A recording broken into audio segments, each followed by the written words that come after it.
Hi, good evening, everyone. Uh, for those of you who have just joined us, can I, can you just give me a hi or some indication that you are already here? Maybe just say where you are from, and we will wait for a few minutes before we start. So I see that some of you are already around, so don't be shy. Just let me know who you are. So hi, Amanda from North Dakota, 10 a.m. Okay, good morning to you. And let's see, who else is here? Helen, it's nice to see you again. We keep missing each other in our WhatsApp chat, basically. Uh, maybe one day we can arrange a time to catch up again. And good morning, Carl from Colorado. Nice place. Who else is here? Let's see. Now, I'm sure most of you have done some form of emails or sending emails to people before, right? Good morning, Martina. And if you have already been using emails, maybe you can also let me know what sort of autoresponder are you using? Aweber, MailChimp, there are so many. So maybe you can type in the chat and let me know so I can also have a guess on the type of email autoresponder you are using. Or are you using just manually reaching out to your customers basically? Right? So is everybody awake? Morning to all of you. Now remember, for this session to be more, how would you say, interesting, interactive, it has to go two ways, okay? I need you to respond when I ask a question or for you to ask questions if you have any, for us to know, what how we are going to interact and talk with each other, okay? Okay, you are looking into Aweber. That's great. Local emails. Yep, that's right. Uh, a lot of autoresponders will require an opt-in, okay? Unless you are a subscriber, if you're on the free, especially if you're on the free subscription or free plan, then they will actually need you to opt in or the person you're sending in to opt in. Opting in actually is good and is bad. The good thing is that whoever your subscriber is after they have opted, then you are very sure that they are truly interested in what you're offering. The bad thing is a lot of us don't bother actually to opt in, and therefore you can lose some potential customers. So you have to weigh at certain point of time what sort of customers do you want. You want people who are more serious, not going to waste your time and all that. Then you might want to choose an opt-in option, and therefore, then when you set up your landing page for lead generation, you would want to set it up with an opt-in. Okay. Hi, Tim. Nice to see you here as well.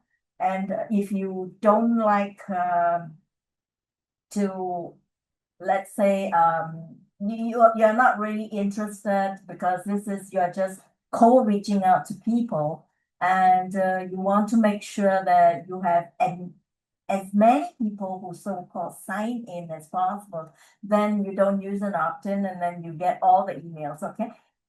Just know that therefore at that point of time, there will be people who, well, they may not be interested, okay? They look at your landing page, they think they are interested, they sign up for it and then they might just push it aside. But if your emails go constantly to them as well and with value and information, you could actually turn this cold emails into hot emails. Okay, so don't give up. Actually, even though you don't use an opt-in and if you're not seeing a return or a sale immediately, I mean, it is very rare that any of us get a sale from the first email, okay, or even the second. Okay, so this is important for you to know. Emails is good, but it's also slow. So today our topic actually is, I'm assuming here that all of you have used some form of emails and you know what is required, okay? But I will go through some basics of that. But the more important thing is, we built up our pages or we built up what is required to get an email. The question here is, how do I get my email? How do I get people to sign up? Where do I find the people from? Okay, so this is what we are going to cover today. So are you guys all ready for this? For the webinar? Give me a 1 if you are. Or give me a yes if you are. If you're not, then we will just sit here and wait until you are. Okay, I see some yes coming in. Can I have a few more yeses or no? You're not interested at all?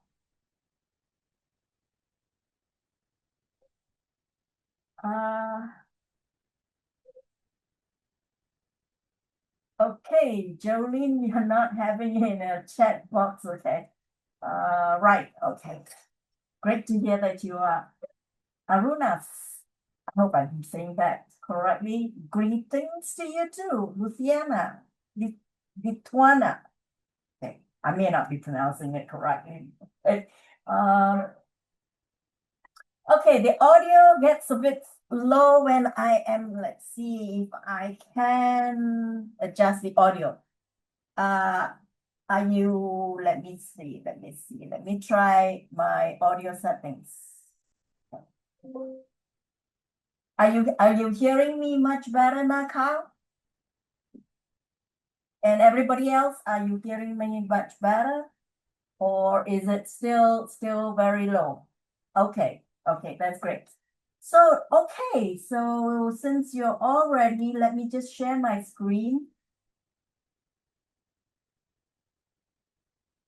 Okay, are you seeing the screen?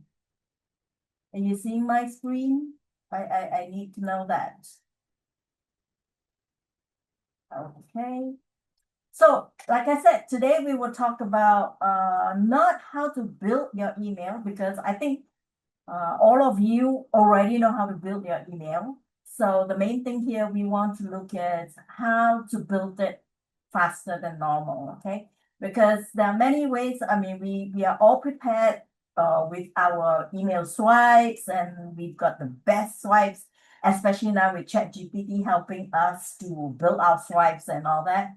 The question here is how to get people to sign up so that they can get your swipes, okay? So this is what we are going to talk about. Now, along as we go along, if you have questions, please put them in the chat box, and from time to time I will stop and I will look at the questions and I will try to answer them for you. Okay. So the first thing I want to do is just to introduce what email is all about and why email is still very important. Even today in 2025 with social media, marketing, and a lot of all new ways of marketing, email marketing still outperforms almost every channel. Okay? We might think that email is outdated, that's very old, but it's not true. It actually still outperforms almost every channel. And the question we want to look at is why. Okay, so the first thing is email is a direct communication. Okay, you are talking directly to that person, one person. In social media, you are talking with 50 people, 100 people, everybody in your group. Okay, so it's a more generalized information. With email communication, you are actually reaching out to that person. You personalize it. Because even in your email, when you start, you can say, dear so and so. If you have captured their first name, you can personalize it with dear John, dear Richard, dear Sally, So the customer will feel that, hey, you know who you're talking to. Actually, we don't, okay? But because we have captured their first name, it becomes very, very personalized because we think that, hey, this person is talking to me directly. Okay. So when you reach out, even if it's the same swipe mail that you're sending to the 100 people, each of them react differently to your email, but each of them thinks that you are writing to them personal. And that is the important thing. Of course, obviously, today, most of us know what email automation is all about. And we also know that, well, this person is using an autoresponder and so on and so on. And therefore, this is just a mass emailing. But the percentage of people who still feels that it's personalized is still very high. Because especially when your message is geared towards their needs. If your message is just a general message, yeah, they will feel that. But when your message is geared towards a problem that they are facing and you are actually giving a solution to them, then they will feel that you're actually talking to them.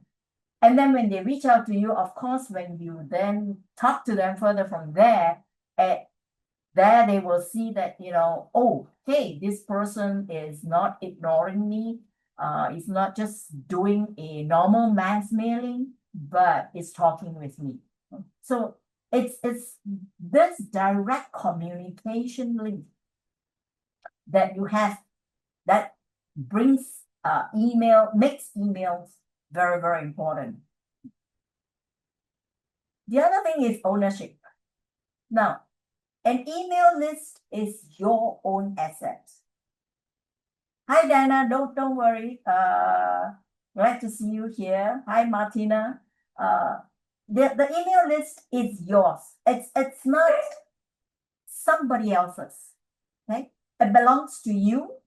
You can do what you want with it. It is your asset. Is your goal.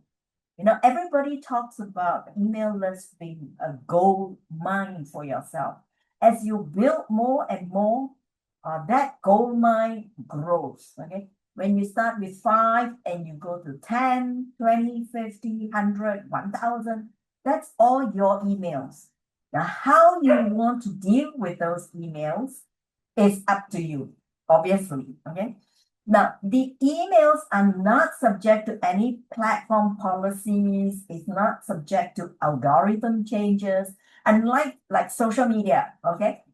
You even YouTube or you have like TikTok or you have Facebook, they may shut you down because you posted something they didn't like, or you mentioned something that they didn't like, or today they changed their algorithm. And so they don't show your post to all the members in your group or who are friends in your page. So in that way, if they choose who to show to, the rest of the people who do not show it to, you so-called lost a contact with them. Okay. And you don't know who can see it and who is not seeing it. But an email list is yours. You own it. And when you send out the emails, they are all sent to everyone in your list as per what you would have programmed it for. So nobody can take that away from you. Only between you and the receiver, that person can say, I want to unsubscribe. Then that is removed from your list. Right? But otherwise, it belongs to you. It's yours to keep. Right? So this is very, very important. Email list is also very high ROI because once the list is with you, it's literally free, basically. I mean, you are no longer paying money for even subsequent products that you want to sell. And you all you need to do is just keep emailing them. Okay? And when they buy, then that 100% is to you. I think see, it is not something that you have to keep paying money to get that name or that email or that person to purchase from you. It's not an advertising thing that you have to keep advertising for it and pay advertisement fees or anything like that. Once you have that email, it belongs to you and you can use it again and again and again to reach out to the people. Okay? So it is the highest return on investment if you can look at it. Okay. I think I mentioned about personalization earlier on. And see, one thing about autoresponders that you like Aweber or MailChimp or GetResponse, they allow you to segment your emails into different groups. Like you can have, first time contacts, and then you send, certain types of emails to them. And when they click on a link that you have sent, you can actually track that and say, those who have clicked this link, send them this type of emails. Those who have not, send them this type of emails. So it allows you to highly target and change your messaging according to what your subscribers have done. And then those who have purchased, you can then send them other kind of information for other products or more information on, your services and so on. And those who have never ever bought anything, you can continue to nurture them to make them feel that you are not just a seller, that you have information to share, you are concerned, you like to know them. It's a matter of how you want to segment them up, how you want to target your information, and how you write your different swipes to cater for them. Then again, also, because you may have expanded your product range, you could have started with Empire, for example, and then you want to move into, well, maybe video automation. So, you may then target what type of customers would want that and what type of customers would want diet products, that kind of thing, by doing a survey or a polling, So in one of your emails, if you have a polling thing or a survey to say, hey, what sort of information you would like more from me? A this, B this, C this. And then depending on the answers, you then target them or segregate them out to different segments and therefore target out your different products. So you can see that with one email itself, you can increase your potential for different segments of your product and different returns in that sense. And then for those who have, like I said, those who have never ever clicked on anything, you can keep on nurturing them until they say, okay, I don't want, unsubscribe me. That's fine. Then you unsubscribe. Okay. Remember this. If anybody asks to be unsubscribed, do honor and respect their wishes and unsubscribe them from that list. They may not want to unsubscribe from all lists. They may just want to unsubscribe from one list. And what you could do is keep them unsubscribe from list A, but when you have a new product, you could use them because it belongs to you again, that email, and then set out information on the new product because they are part of your list, right? So this is the important thing, that you can see how you can actually expand out your products with just one email that you have collected. So building that email and collecting that email is very, very important in whatever you do. Everybody is checking emails. I mean, can anyone here tell me you never ever check email? Or do all of you check emails, even though it's just like once a day or once in every few days? Give me a yes if you check emails and give me a no if you never ever check emails. Yeah, yes, yes, yes, that's right. We all check our emails. We check emails more than once a day, most of us, right? So if we do that, your customers are doing that as well. So just imagine that everybody, more than statistics show that more than 91% of people check their emails. Whether they like the email, they tick it to delete it off or whatever, they will check their email. So if you write your email to be a very good and educational or catching their eyes to your topic, then you are able to bring them to your sales. Okay. Now, today our topic is not how to write a fantastic email. All right. Today our topic is how to build that email. Okay.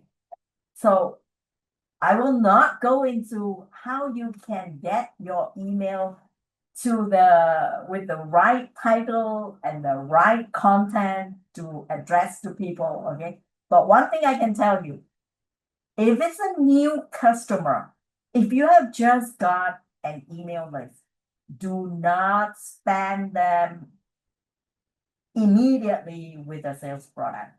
Okay.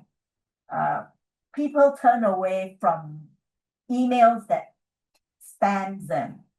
I mean, you would probably do the same thing, right? So I do the same thing. The first thing when I open my email, I look at all those emails. If this is a spam, this is trying to sell me, this is trying to sell me, this one, and I'll tick, tick, tick, tick, tick, and I'll say delete. And I don't bother to even look at it. But if I look at something and says that this guy is teaching me something, I will look into it because it's important to me. I would like to know more about it. And then the next time he sells, I will look at it automatically. I will not delete it. I would look at it. By the time he sends me the fifth email, I'll be looking forward to his information and he will probably be sending me a link and say that, hey, check this out if you're interested. And that would be selling. So again, never sell on your first email. Try not to sell on your second. Refrain from selling even on your third, but in the fourth and the fifth email, you can then start suggesting your links for people to go and look at your product. And then that's where you will also check to see if they click on your sales page or they don't at all.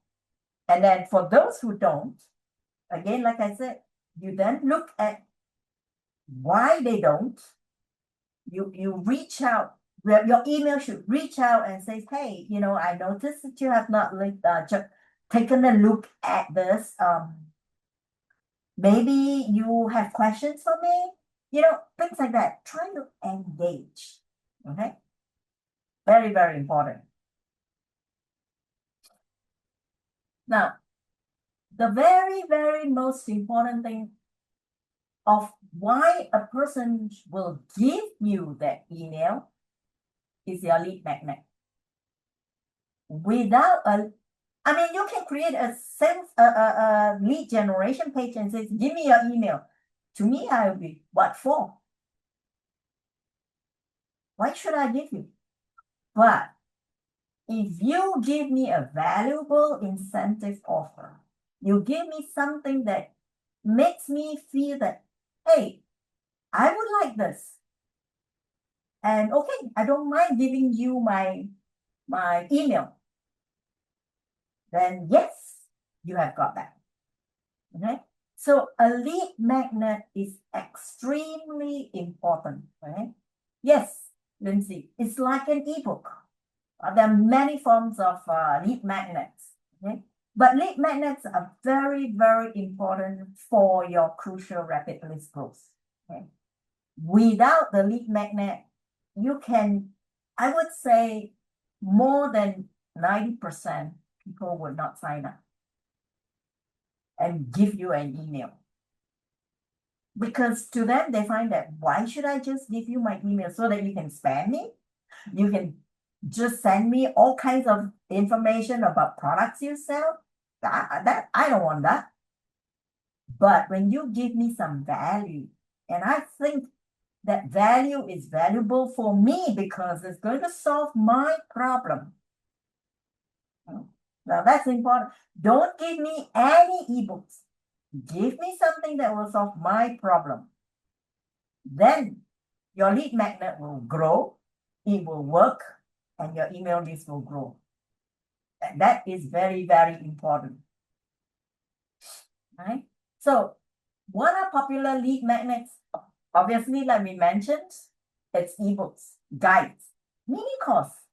You know, a course that's like maybe 5 lessons to it or 3 lessons to it, checklists, templates, or even just discounts, depending on the product. Okay? Like I said, the best lead magnet is the one that will solve the problem for the audience you're targeting. If you're targeting to sell entirely and you give a lead magnet on, let's say, how to train your dogs. Well, what has training dogs got to do with Empirely or me subscribing to Empirely? So don't give a product, a lead magnet, just simply because you've got all these free ebooks and then you say, okay, I'll give this and I'll give this and I'll give this. Oh, it's pointless. I don't need those. It's of no value to me. And if it's of no value to me, then I don't see why I should give you my email. So I hope you get this, okay? The lead magnet is important, but it must be of value. It must be able to solve a specific problem for that audience that you are targeting. You know what the product is that you want to sell. Therefore, you know what is the audience you want to target. And therefore, you also know what is the problem that these people would have. I mean, why would they need your product? So if you can answer all those questions, then you can come up with a correct lead magnet for them. And when you have the correct lead magnet, and when you build your page with that, you will be able to get your customers to sign up. So again, just to re-emphasize, your lead magnets that will convert, right? That will convert are those that will require you to strategically think about what your audience truly wants. So don't just give a lead magnet. Don't just give an ebook or give a template. Think, what would you want?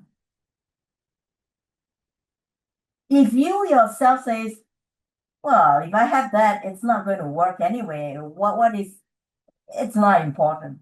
Then would your audience want it? Right?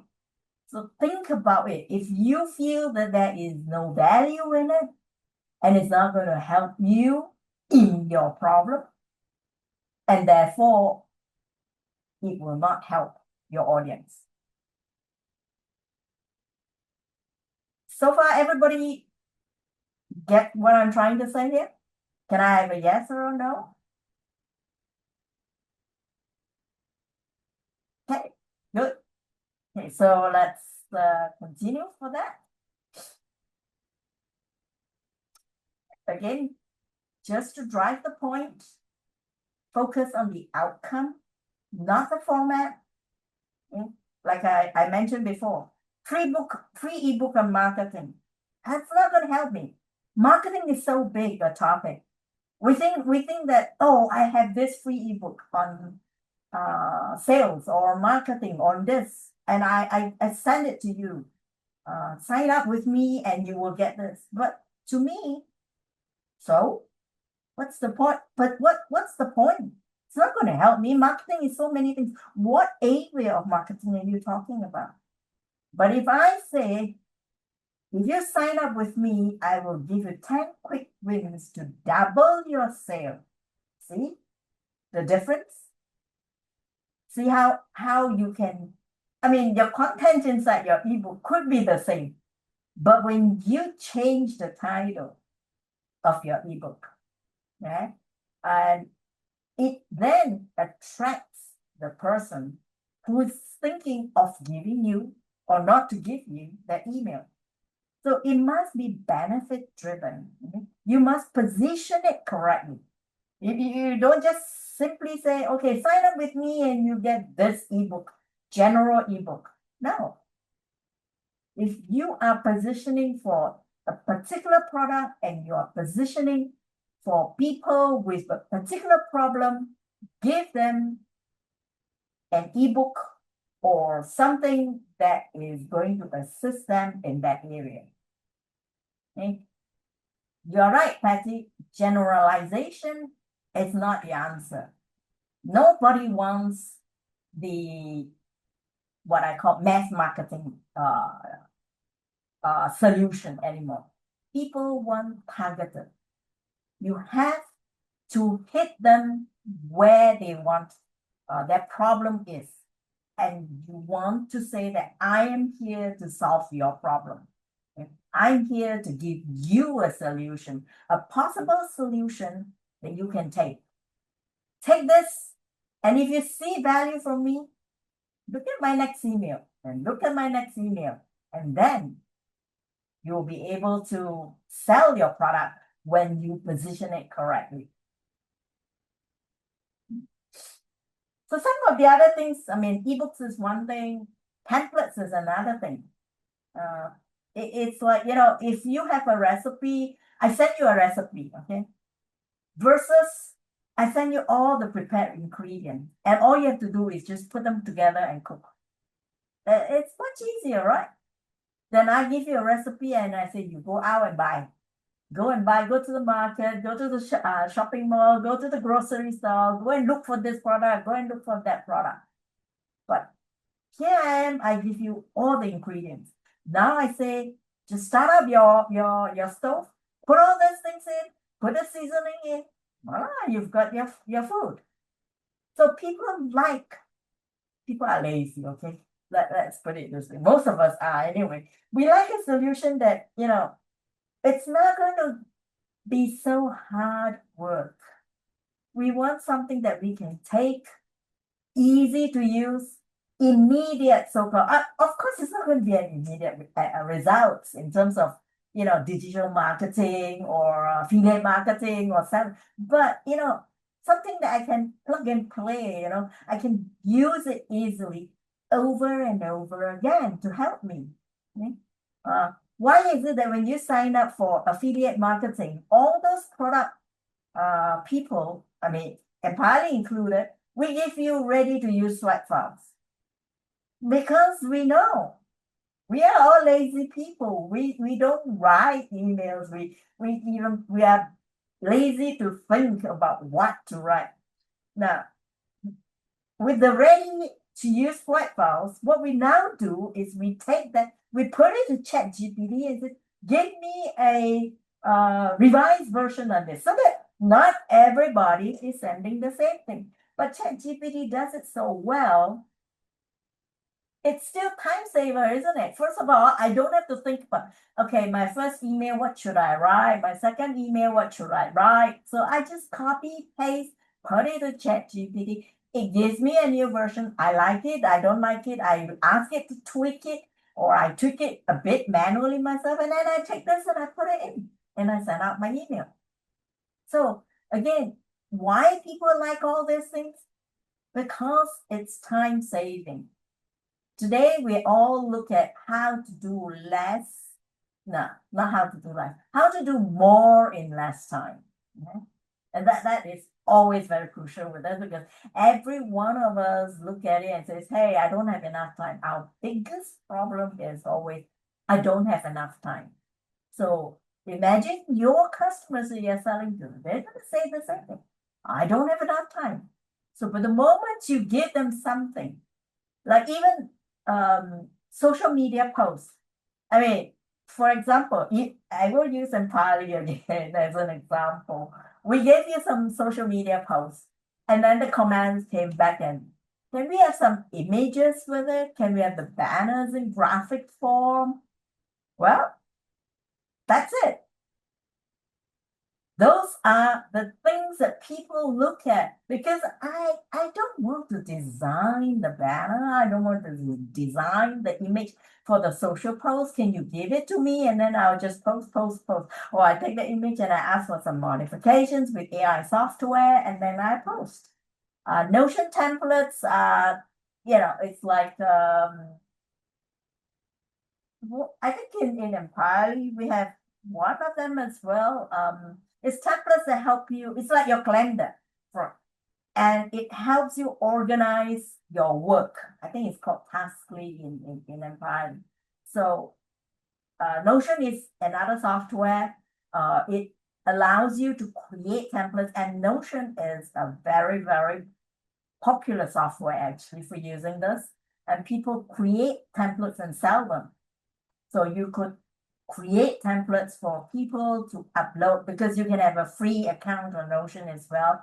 And it can then say that, to-do list, and then you want to do something else on the next column and the next column, and then you just move them on. So it's very, very like taskly, okay? So these are the things that people look at for time savers. How to help me organize, how to save my time, and make sure I don't forget. And that's another important thing, okay? Patty, you can actually put a request on this into the Royal Lab in Empire.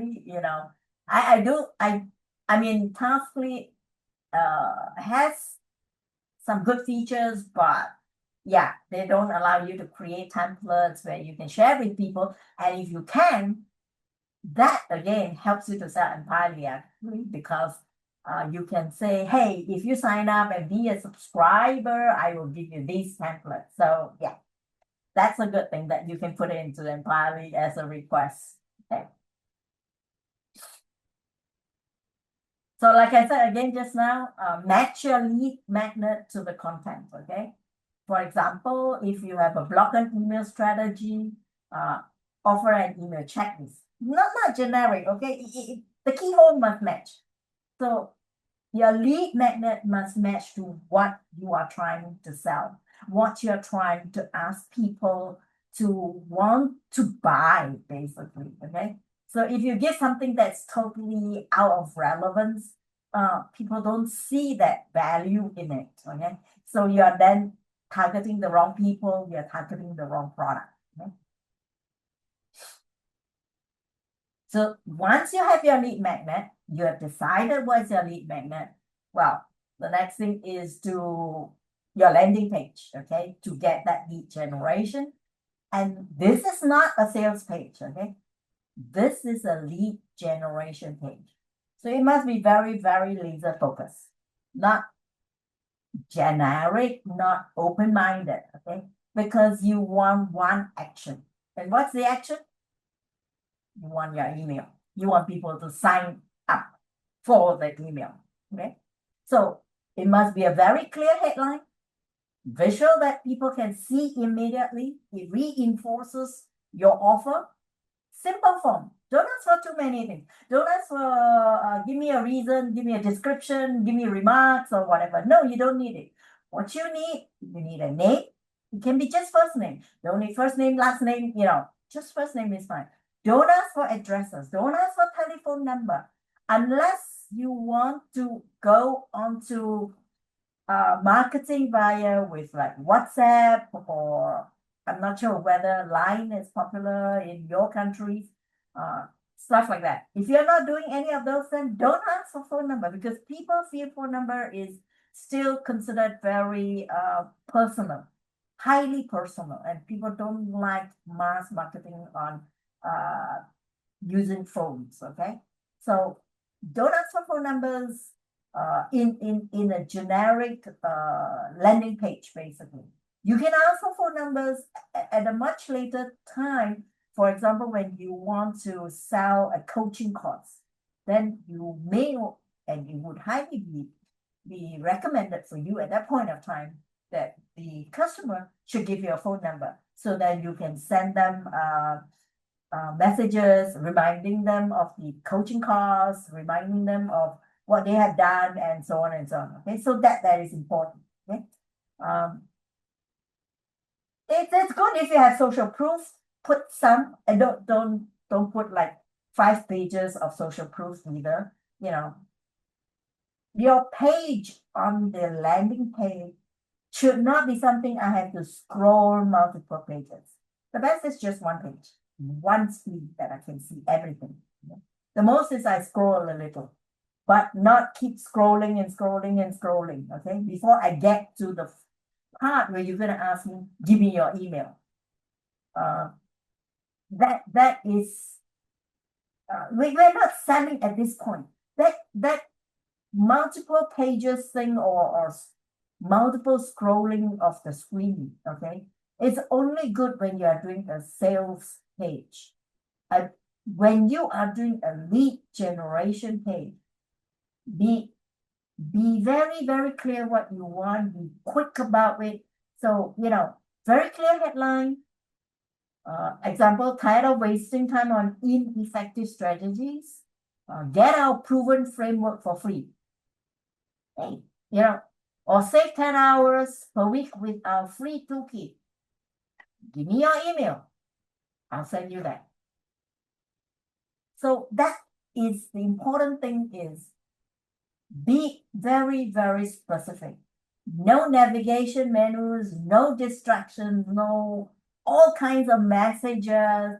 Don't need a video, in all those things. Okay? Straight to the point.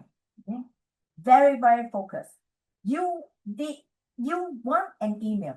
So what you need is for that customer who is looking at it to be so focused with one action that the only thing they need to do is enter the email and click yes.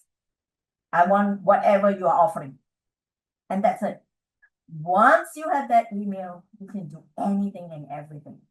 If you have not collected that email, you can have 20 pages of the best information that is. You're not going to get it because it's too distracting. So what you need is just be very, very focused. Okay. Lindsay has a good idea. Yes, you can put a phone number and then put optional.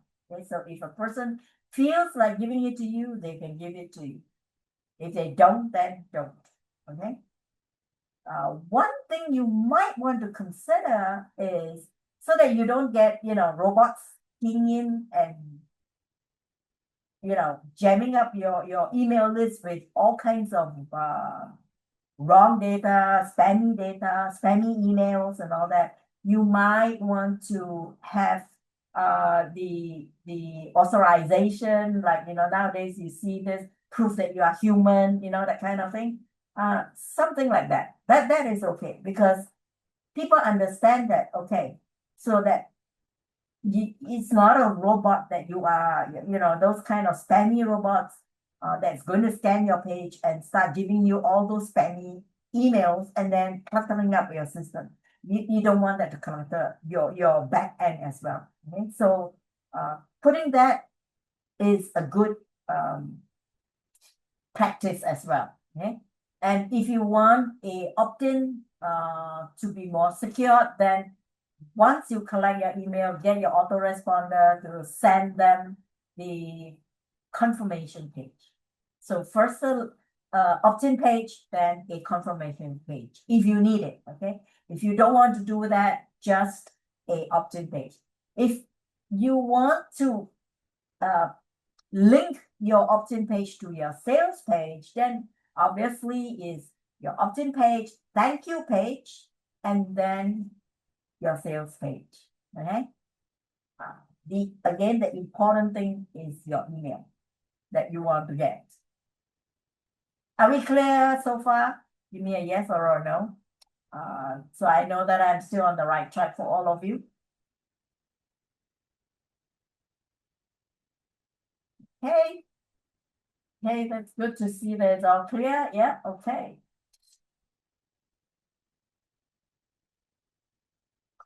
So now to the actual webinar for today is how do you get people to see your offer? Okay. So what we're going to talk about in the next few slides is practical ways, okay, to get people to find your freebie and actually sign up. Because it's great that now you have found the right lead magnet, you have the right message in your landing page, so you've prepared everything.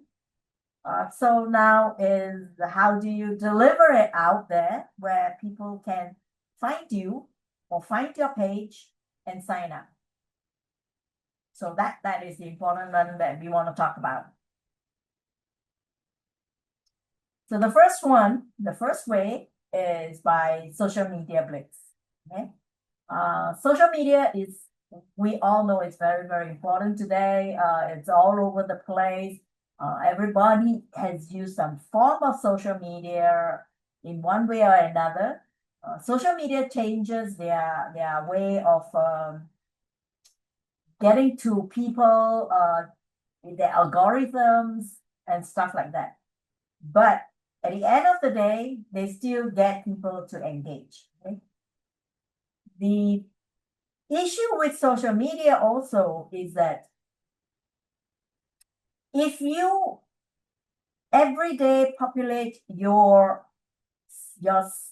social media with, buy, it's not going to work. Okay.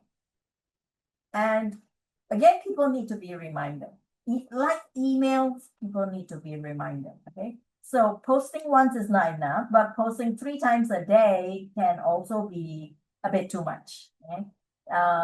Gone is the days where, social media love you to post many times a day, especially when you're talking about products or links that takes it outside of the social media. Okay? So instead of, being blunt, so-called, and says, hey, you download my freebie. Yeah, why should I? Tell people why they should. Most people waste 2 days, an hour on this mistake. I made a 5-minute guide to fix it. Do you want it? Don't post your link. If they say yes, then you reach out and say that, okay, you DM them directly and say, here's the link. Now, when you DM them, don't just DM them and give them the product there. Then you don't get an email. This is one of the biggest mistakes that a lot of people make. In social media, they say, okay, DM me. People DM you. And then you send it out. You say, do you want this guide? Yes, I do. So they DM you and says, yes, I want the guide. So you say, okay, thanks for saying that. And, here's the guide. But then where's the email? You lost it. So you don't get to reach out to that person again. You don't know what's happening. So if they DM you and says, yes, I want it. So you give them the link to your lead generation. Say, okay, go here to get the guide. So when they click on that, they will see that they have to enter the email. And if they don't want to give it to you, means they actually don't want the guide. They're just for the sake of answering, yeah, okay, that kind of thing. So it's better that you don't get it in this case, because then they are just going to clutter up your list and they are not genuine customers. What you want is people who are really interested. Okay? So you can use a post, you can use carousels, you can use reels, stories, tweets, depending on which social media you use. You have Facebook, Instagram, Twitter, TikTok, and every day there's new one that's coming out. Okay. So you can look at all of this. But in every social media, there's always this profile about you, So make sure that your lead generation link is there. It can be in a pinned post, it can be in your bio, it can be in a comment, But make sure your lead generation is there because your aim is to get the email. Your aim is not for them to just go and look at your website. Because if they look at your website, they just look at it, they browse it, they go off, and that's it. You still don't get the email. And when you don't get the email, you don't get anything. See, a lot of people think that I should just put my website there and people will click on that and then they will see all my products and then they will buy. But always remember this, people do not buy on the first click. I mean, less than 1% of people do that.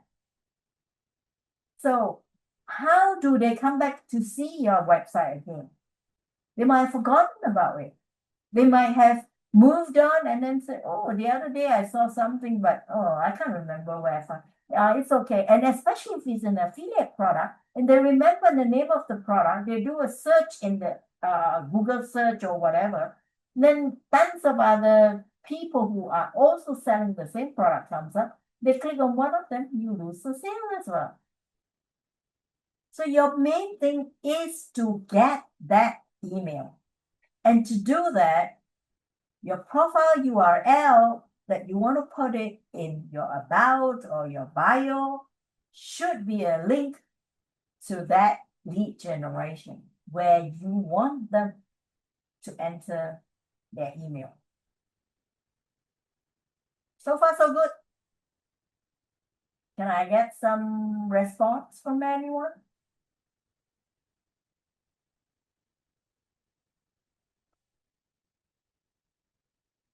Okay. Okay, so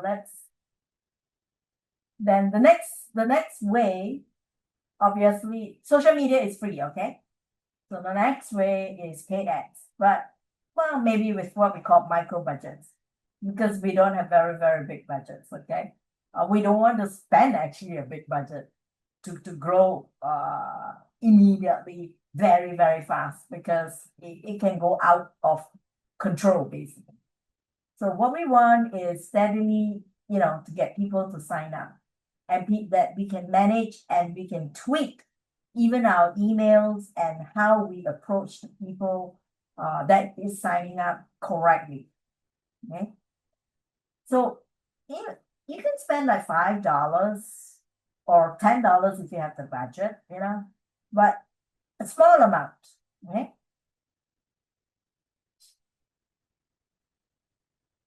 And one of the things you should look at, that's why I'm saying about, grow slowly, is testing your headlines and hooks. Graphics is good, but not the be it all. And you don't have to be very fanciful or anything.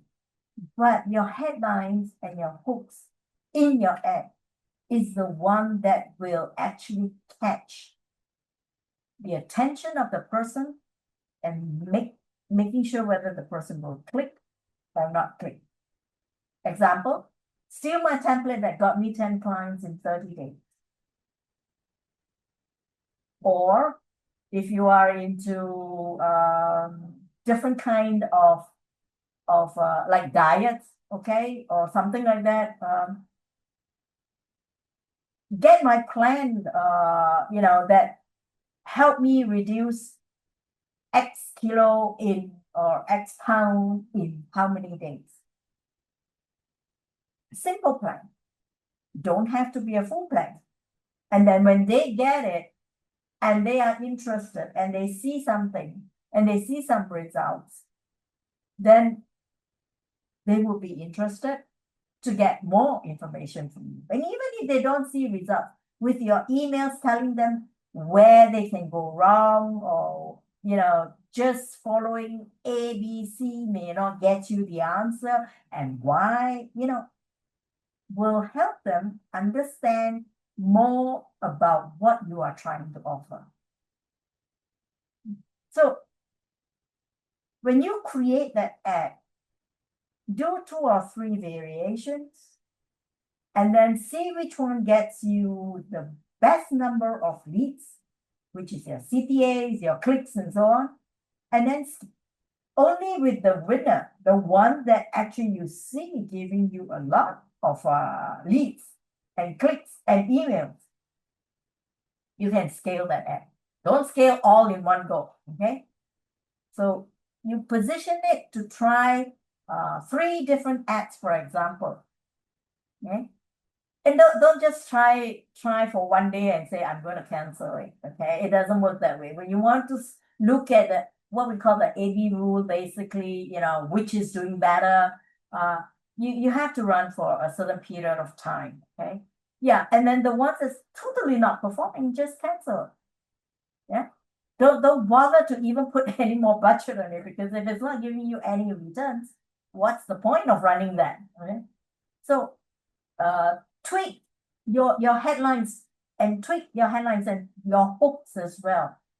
Okay, to get the right people who will come to you, and also to get it to where you can get more clicks at a cheaper cost.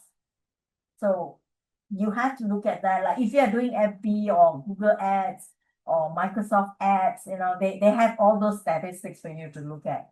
And you cannot just run and don't do anything, okay? You have to run, and then you have to monitor, and you have to see which variation is running well, okay? And then you can then choose the one that, get the one that actually has the most clicks, people giving you the most number of emails. And then from there, that's the winner. And then from that, if you want to expand a bit more and test even more, while there's a winner, you may want to say, could I get an even better winner? That kind of thing. So, or if I go with a different audience group, would I get better results? So every time you tweak, don't tweak 5 things or 3 things, because you will never know which one of the tweak is the one that works. Every time you tweak, you only tweak one thing. Okay? If you are testing headlines, you test headlines. If you are testing hooks, you test hooks. Don't test headline, hooks, and audience all together. You're not going to see the answer, and you're not going to know which is the one that's going to work. Okay? I will come back to all your questions after this, okay? If you are doing a B2C, Facebook and Instagram works best. If you are doing a B2B or high-ticket services, LinkedIn actually does better, okay? So again, it depends on the product that you are doing. You are trying to, then it looks at the ads that you are trying to play around with, okay? Google Ads don't work very well for digital products. Google Ads work better for fixed products, like if you're selling, for example, you're selling, well, ebooks can be, but more towards like fashion or some other type of physical products. They work very well, okay? But if you're doing digital products and stuff like that, FBIG and LinkedIn are actually the ones that works much, much better, okay?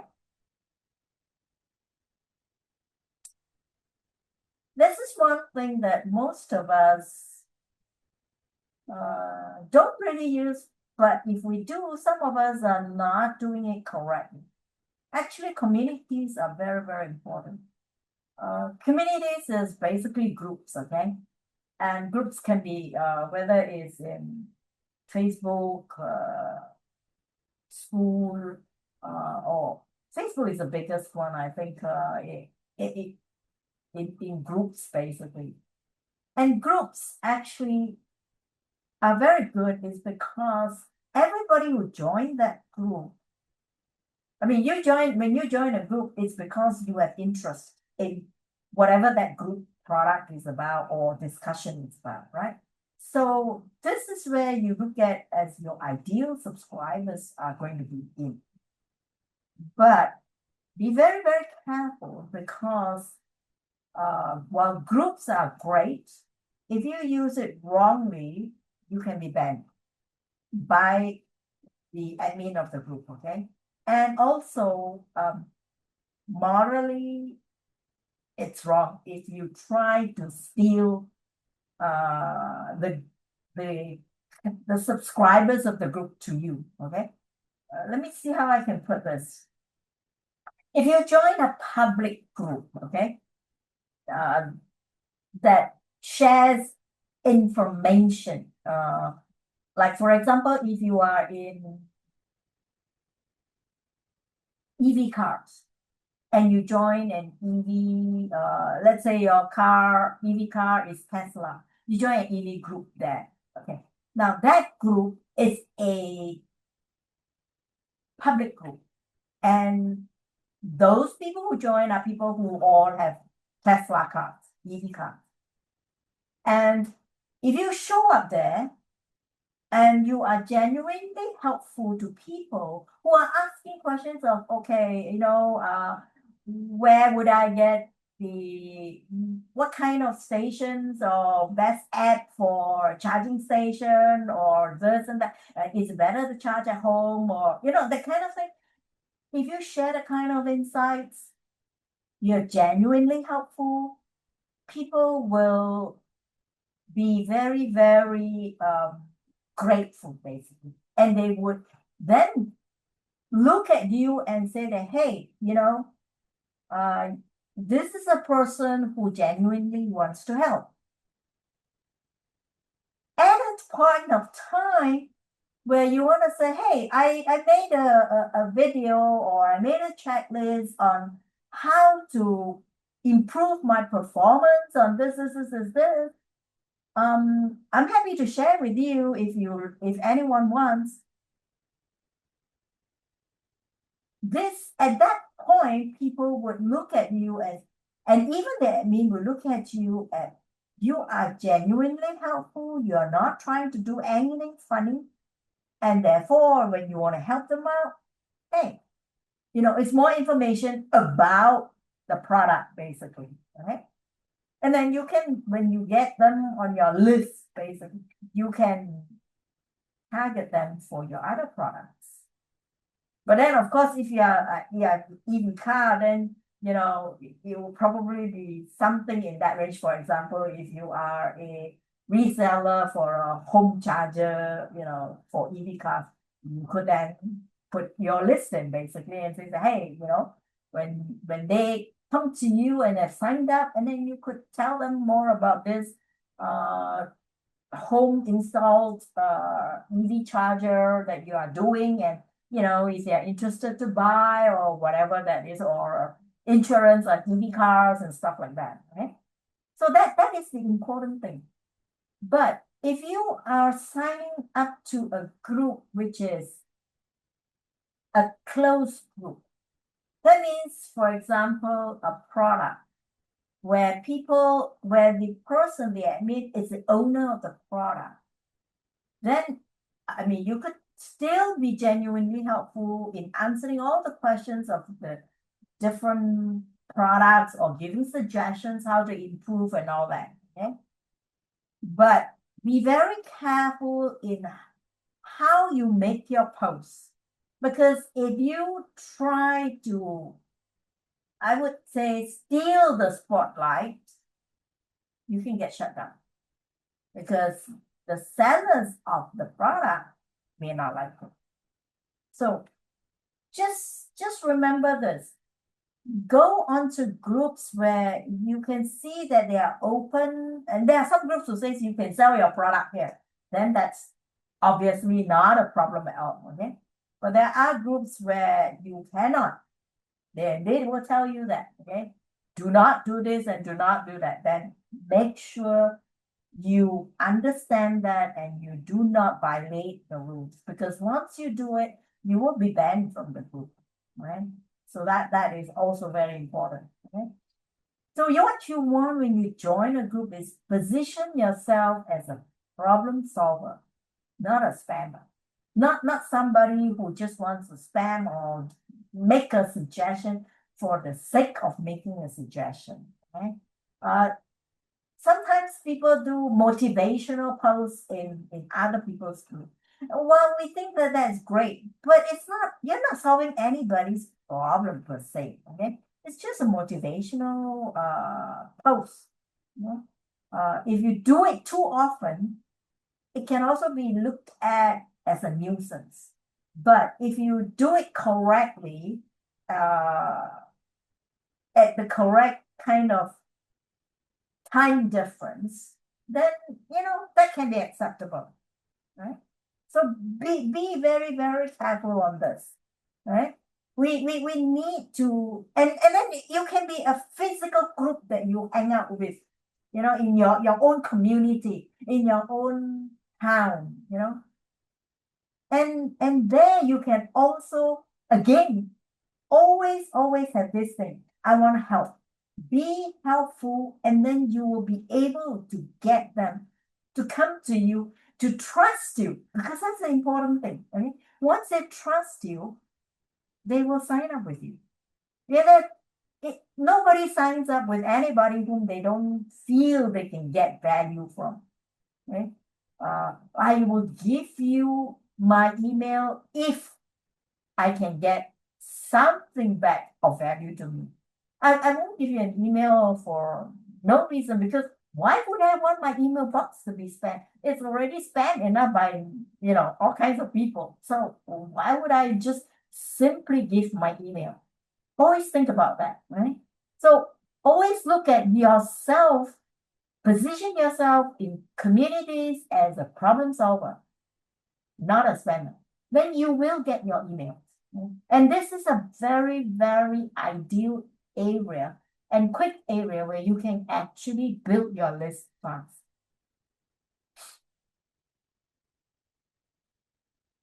Guest spots and collaboration. This is really brilliant strategy if you can get hold of people who can collaborate with you. People who already, they have, you would want to call it borrowing trust from people who already have an audience. I mean, if you can be a guest on podcasts, YouTube interviews, or live with creators, that's fantastic. That's fantastic. Yeah. Collaborations are very, very powerful because your host has his audience, all these people that already trusted them. And the fact that the host is having you next to them, right, side by side, that trust goes to you immediately. So whatever you sell or whatever you say, people say, hey, I trusted that person. So this person definitely is trustworthy. And then when you say, hey, you can grab my free resource and this is the link, there you go. People will do it. So this is really, really important if you can get this. Okay? If you have been interviewed by somebody in magazines and in wherever, you are getting the trust of these business people. If you belong to a group of well, we could be amateur business owners, entrepreneurs, and stuff like that, you already have the trust of the group there. Okay. So again, look at all those things. Okay. These are your gateways to building quality email lists, okay? Not just random email lists, but quality email lists. And you can do it very fast. Another way is when you want to build your email list is also you can repurpose your own content. Okay? For example, if you wrote a blog on something, you can make that blog and make it become 3 LinkedIn posts or two Instagram reels or 5 FB posts, breaking them all up. But each piece will point back to yourself, to your own sign up page, to your own lead generation page. So the thing is also we are looking at not burning ourselves out, okay? Because we don't want to think that every day or every week we have to come up with new posts. Like FB, it will tell you this is what you have done 3 years ago, this month or whatever. And if you look at that, it's great. Repurpose it, use it again, repost it, right? And that is one great way to make sure that you don't have to come up with new content every time. If you have a great webinar that you have done, slice it up, your webinar, take out certain parts that's really good, you think, and use that become a short reel, for example, to deliver a short message, and then that's your URL. So you can look at all those things to improve and actually get your information out faster, quicker, and getting people to come back to you and signing up for you. Okay. This is also a very, very important. I'm sure all of you have seen a lot of programs that says this. Okay. Even like Temu, I'm sure all of you are aware of Temu, like where they say invite 3 friends and get this free gift, or invite this and you get that. The same thing. If people have signed up with you, don't stop that. Let them be the one to share. Let them help you get new emails. They have their friends, they have their group. Right? And you can tell them that, okay, if you invite 3 persons or 2 persons or even 1 person, I will give you this bonus. Or I will give you and your friend. You get this and your friend get that. This creates what we call a viral loop, where your subscriber brings more subscriber and your subscriber gives more subscriber. Yes, Lindsay, it is right. Get your students to invite more, give them a bonus, give them a free course, give them, things like that. So this is so important. A lot of us never even considered this or think about this. But this is how you can get more doing less. If you already have a group of friends, or not friends, sorry, email subscribers that, are listening to you, tell them, do this and I'll give you that. Give them, even if you want to say, I will give you 10% to your next purchase or, stuff like that. And with software like Viral, it will automatically actually track all this for you. It will help you create that viral sales loop, basically. And if you will say that, okay, I want 2 other persons, it will do that for you. Okay. And that is something that will minimize your own work of trying to go out there day after day to get new people to sign up, to get new sales. So it incentivize your sharing is another really, really great way to get more signups to your product. Because at the end of the day, again, I want to stress, The email list the email that you get belongs to you. Don't go and buy emails. Okay? There are people who will tell you, buy my email list. For $100, I give you what? 1,000 email lists, quality email lists, top tier email lists. I think you all know about the tier 1 to tier 5 email lists, right? Have you all heard about that? Can I have a yes or a no?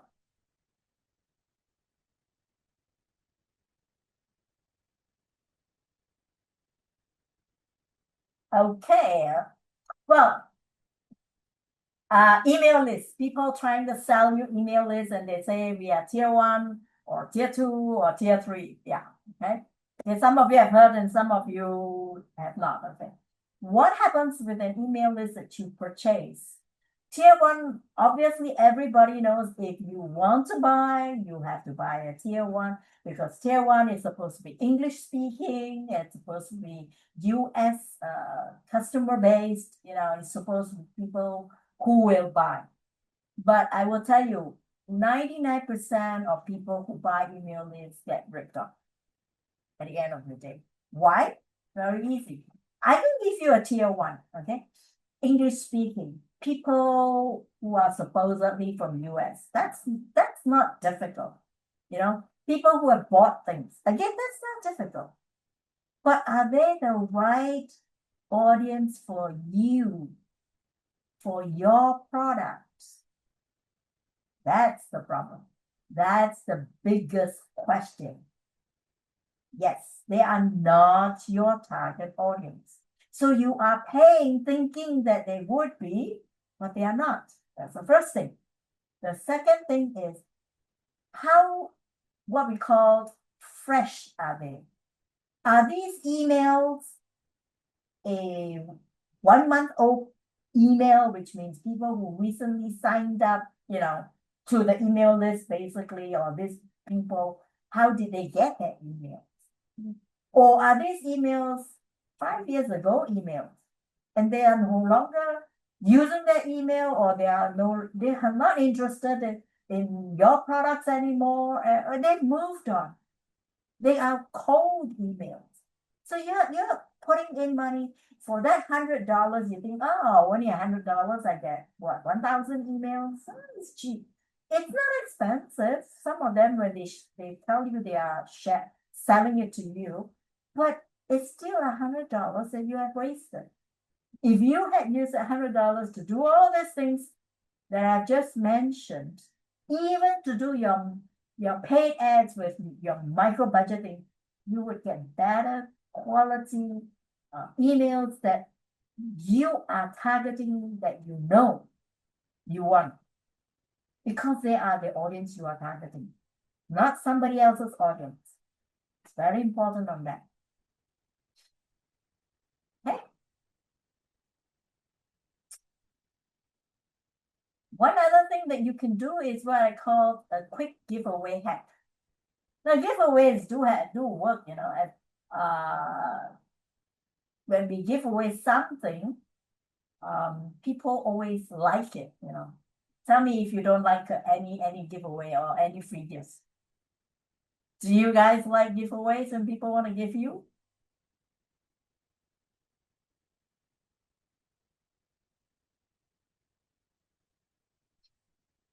Okay, bye, Tim. Okay.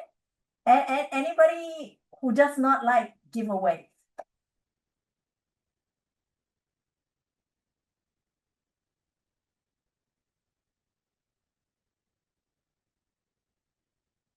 No? No answer? Okay. Yeah, we always love giveaways, but Patty, you said it correctly. If they are good, if the price that they give away is something that you want.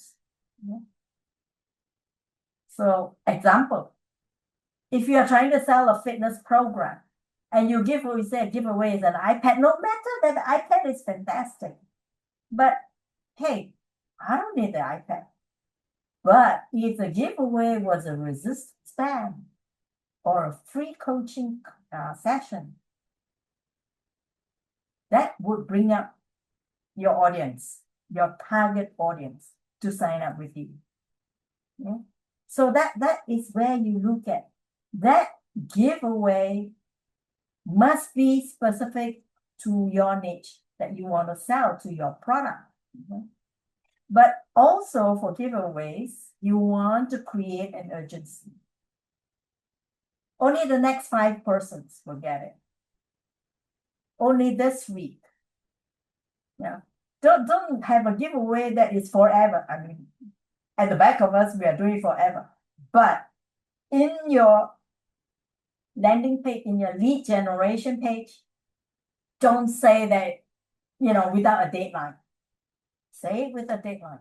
If you're doing if you're doing this in your email itself, once you've got an email and you're now going to do a giveaway in your email again, only for X number of people or only by this date. If you purchase this by this date, you get this. Things like that. Okay. So very, very important when you do giveaways, you have to create an urgency to it. Never have an open date to that. Okay.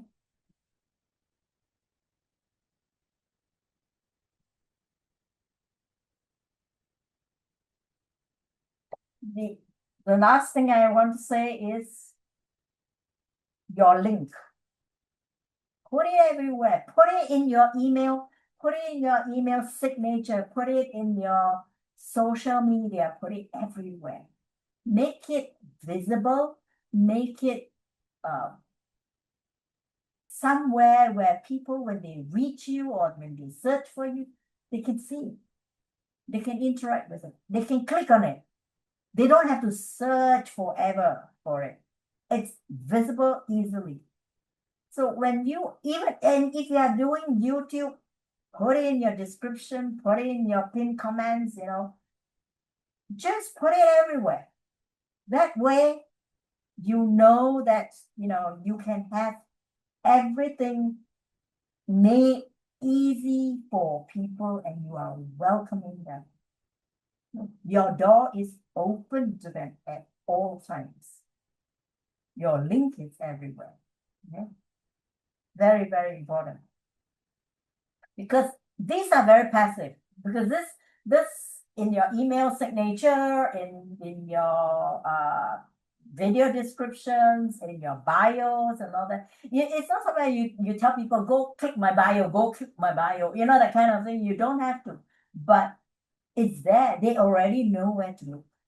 So these are passive spots, but they will bring your consistent subscribers. Like I think if you go back to one of my first webinar where I talked about Facebook page, your profile. If you put it in your banner page, your profile page, and the description there, and you put your link there, when people click on it, they will see it. Make it everywhere. Put it everywhere. There's no such thing as too populated. Populate it everywhere.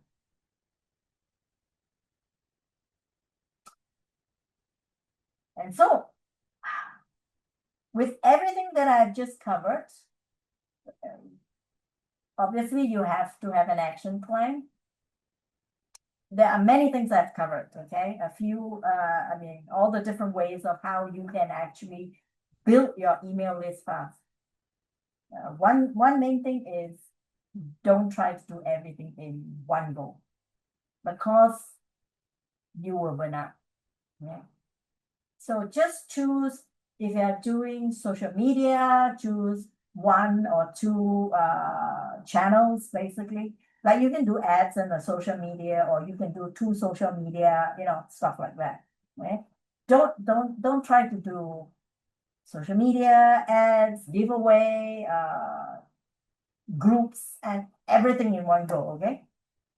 And then you can add one viral or strategy, share strategy like referrals or a giveaway as the next step. You try one, and then after a while, you try the next one, and then you do the next one, and then you look at which one is giving you the best result. Always measure your results. Don't do and forget about it. Always look at the best results. Okay? Whether it's towards your sales or towards your email list. And the consistency is very important. Don't do once and forget. Do once and forget. No. You do and you do and you do. Okay, that's very important. Okay, right now I will look at questions. Okay, let's go to your chat and see what have I missed.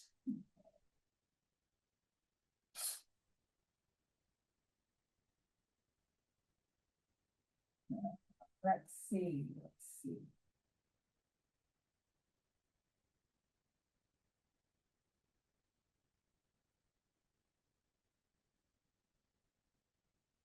Okay, Tim has left us, but he mentioned that he targeted Facebook ads where people click and they are interested, but there's no sales from the sales page out of 1,400. So my question here is, did you get all the emails of this 1,400 people? If he did not, all the money wasted. Because now you cannot retarget them. You cannot reach out back to them. I mean, obviously in Facebook, you can do retargeting and stuff like that, but even then, that is not to the same person.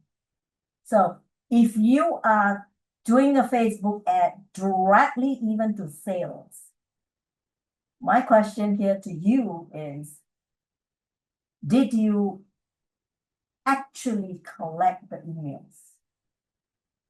Because if you did not, that 1,400 money spent on that has just gone. Right? So that is very important. Now, Facebook paid ads can do well if you know what you're doing. Facebook ads can be a disaster.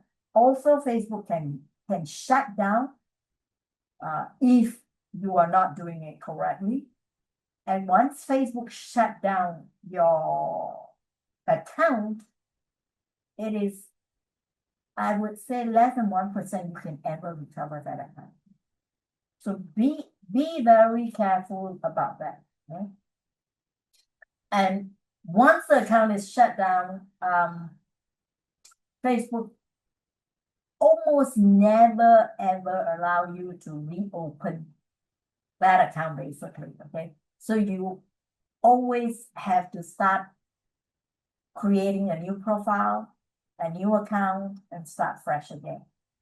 But if again Facebook notices that this new account is related to the old account, they will still shut you down. So Facebook is very strict on a lot of things. Okay, so while the ads can give you good sales, you also need to be very careful. And the best way to do it is you must do a lot of testings as well. Okay, making sure that you understand in Facebook what you cannot do. Okay, I'm not an expert in Facebook ads, but I do know that Facebook ads have quite a good strict amount of rules and regulations that you cannot do in your ads. Okay, there are certain things you cannot mention. There are certain things you cannot point to. Stuff like that. So you just need to be very clear about this. And if you need to really know about it, you may need to hire somebody who is an expert in it. But again, I have personally hired somebody to do Facebook ads for me before, and the person promised, heaven and earth, delivered next to nothing. So getting the right person is always also a risk and a skill to be able to sieve out the right people who can actually do a proper Facebook ad for you. Okay. And Facebook ads, it's the good thing about Facebook ads is that it can really narrow down your target. You can really target to areas, location, down to cities. And the good thing about it is you can target audience. Okay, you can target people who have made purchases before, because that's important. You know, people who just click and never buy, you don't want to target that. In your target, when you specify your target, one of the things that we should always target is people who have clicked and purchased. Because Facebook knows who has purchased and who has not. Okay.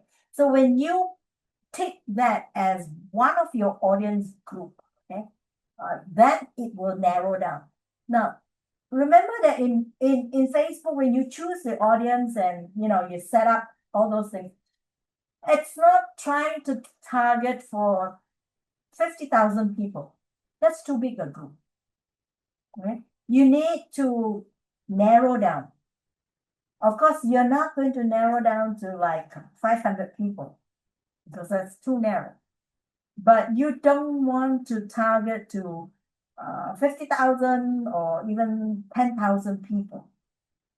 That is the thing that you need to look at. The audience, the final number that Facebook will tell you how many people it will show your ad to, basing on how much you're spending. It will show to how many people. Okay. So what you don't want is to have, you want to spend $5 and then you say you want to show to 50,000 people. That's just not possible. Okay? And it's not going to be the right number of people. So the narrower the target audience, the more precise the target audience, the better it would be for you to get your leads. If you never ever do a sales ad, Facebook loves you actually. If you do a lead generation ad, Facebook prefers that, because lead generation means you are only getting in emails. Sales is different, okay? So when you create in Facebook, when you create Facebook ads, if I'm not mistaken, it will ask you, are you looking for lead generation, sales, and so on and so on and so on. So choosing the right thing is important. So if you are going to spend like $5 or so, let's look at lead generation. And then if you're looking at lead generation, don't send your sales page link. Okay. So be very careful about all those.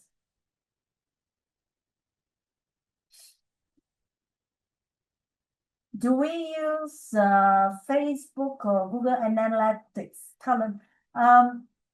Yes, you do use them. You use them to look at, to analyze your patterns. Now, Facebook Analytics would be for the Facebook ads. Google would be for your Google ads if you're using Google ads, okay? So you definitely have to use them to study what is the performance of your ads? How is it going? Is it reaching out? What's your CTA? And stuff like that. If you don't use them, your money is going to be wasted. You are putting out information, you're putting out money, and you don't get any returns. Now, all these analytics will only work with paid plans, okay? Anything that's free, you don't get analytics, basically. For selling entirely program, what platform should we use? Actually, LinkedIn is a very good platform for this, because it is not, because entirely is a total solution. A solution that covers, writing ebooks and presentation materials, obviously landing pages, teaching courses, and so on. So there are so many different products where companies can actually look at purchasing this. Um, Obviously, also individuals. And LinkedIn is a good platform for this because LinkedIn is more of higher tier people who are more serious, people who are not just into chit chatting, basically. And a lot of people look at Instagram, what's the other one? TikTok, all those as for the younger generation and for more fast selling products and not for serious applications. I wouldn't sell entirely, for example, I won't go to Instagram, I won't go to TikTok, I won't go to Twitter for that, basically. Um, YouTube is also another good suggestion. But with YouTube, you need to make videos that you could sell or show each of the different advantages and usage of Empirely, how it can help to solve a problem. Okay. So when you want to sell Empire, you look at, I mean, we have so many apps inside there. So you can actually dissect it out and then say, people who are interested in writing ebooks. So Scribble and then linking it to Skrindle where they can sell it. And of course, linking it to like Lendingly where they can create the sales page for themselves and lead generation for themselves to sell their ebooks and stuff like that. Okay?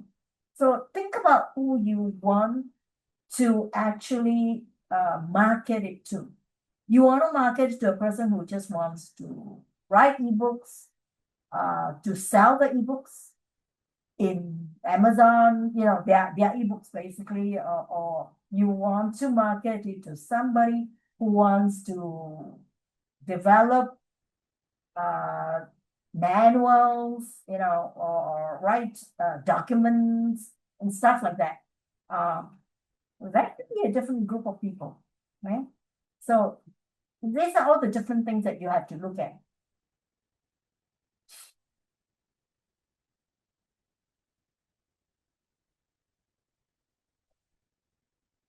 Yes, Lindsay, if you want to try with YouTube, don't go on ads at this point of time, okay? I would suggest that you set up a channel and you do videos showing how people can benefit from using Empirely. So make like, a series of videos. You could even use it to show a comparison of how easy is it to use Empirely versus, something like GHL or something, things like that. And let people feel the difference, the ease of use, or obviously the features are different, but think about where you want to target these people. Which target market? If you are looking at people who are website designers and that kind of thing, then Empirely is not suitable for them. But if you are looking at people who want to be able to do ebooks, who wants to be able to do presentation materials, writing courses and stuff like that, then Empirely is good for them. Okay, so you have to look at how you want to market that and separate out the products and then start a channel and make short, don't make very long videos, make short videos about each and every one of them. Okay.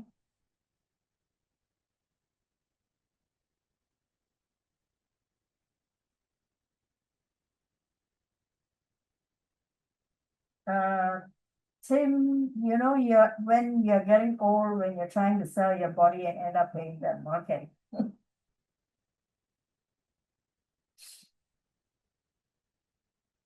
Okay, Lindsay, you're joining Toastmasters tomorrow. That is a fantastic group. Okay. That is a local group and you can promote your products there. You can get to know the people there and know what they are looking for, know what they need. And they could be needing your different kinds of products. And so this is where you have to look at, okay, and target them. So in everything that you all do, building trust is very, very important. Okay. Yeah, teaming if you can get an influencer to team up with, that would be great. Okay. That can actually push your product or thing that you want to sell much faster because influencers, you know, they get all the people that is listening to them. And when you team up with them, but make sure it's the right influencer, okay? Not an influencer with doing travels, and then you are trying to sell writing ebooks. So that might not go well together, okay? So be careful about that.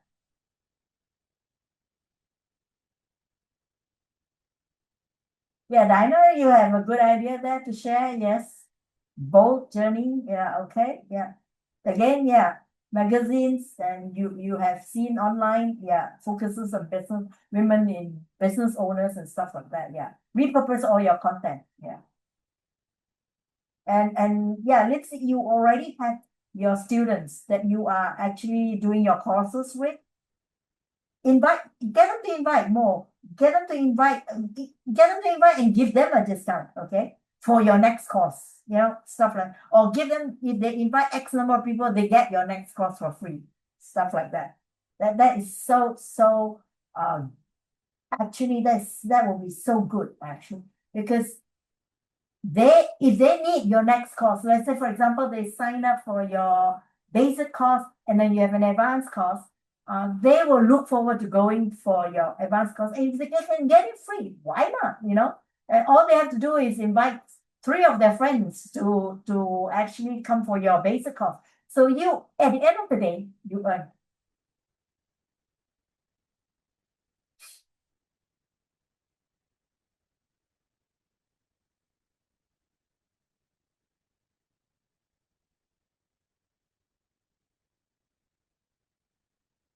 What's the cheapest place to make a physical book? Actually, Amazon Kindle probably might be the cheapest. Because it's all when you publish your book in Amazon, you can say that you want a physical book and they will include all the prices inside there. But obviously, if you want to buy them yourself, then look at what is the cheapest cost that Amazon gives and you can then print them, get them printed. Uh, I'm not sure where in the States you can get actually to make a physical book other than printing it out yourself. Supply stores like UPS, Staples, I mean, are you looking at printing it yourself or are you looking at somebody else, a printer to print it out for you? So if it's in US, I mean, I really would not have an idea. The only ones I know are is like through Amazon and stuff like that. Uh,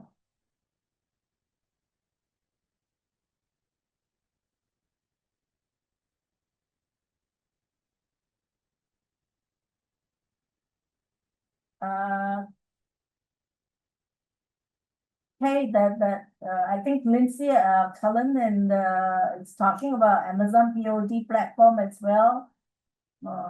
So yeah, that's one of the ways to get a physical book as well. Yeah. Okay.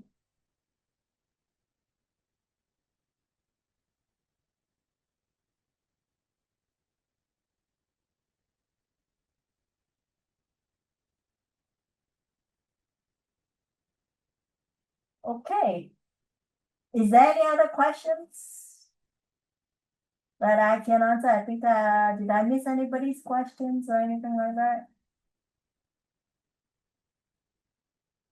Okay, thanks for being here.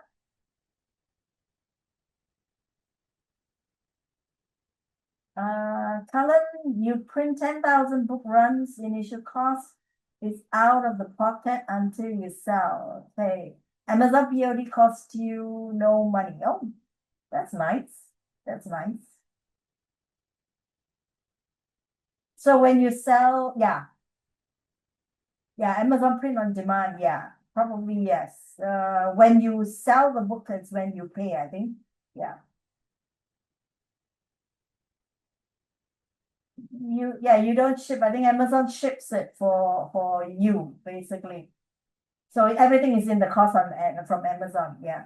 So I do know that, a lot of us, when we upload a book to Amazon, and we say we want a printed copy, you can choose, you want a colored copy, a matte copy or glossy copy or something like that.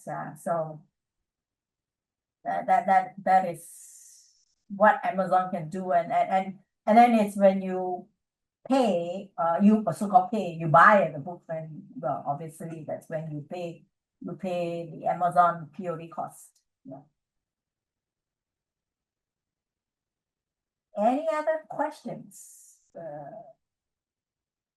I hope today's session was helpful to all of you. Could I just get a yes or no whether you thought that today's session was interesting? Well, I'm glad to see that you guys do love it. Yeah. And I want to thank you for being here. I know it's Monday. Any of you actually working? I know I'm not. But then it's midnight for me, so of course I'm not anyway.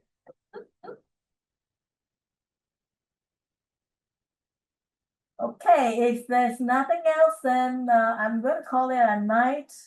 Yes, I need to go to bed, Patty. And I will see you guys in 2 weeks' time, hopefully with another good topic. Okay. Good night, everyone. Callum, don't ask me that question. I do not know the answer. How is that you? Every week, every time I see you guys, one of you will ask me this question. I wish I could give you an answer, but I don't have the answer. Adil is Adil, basically. Okay. He will let us know whatever it is. Yeah. Yes, I know. I know all of you love and miss him. I do send him the messages. Yeah. But that's all I can say. Yeah. Well, everybody misses him. Yeah. I would be glad for him to be back too. Okay, I will see you all in 2 weeks then. Good night.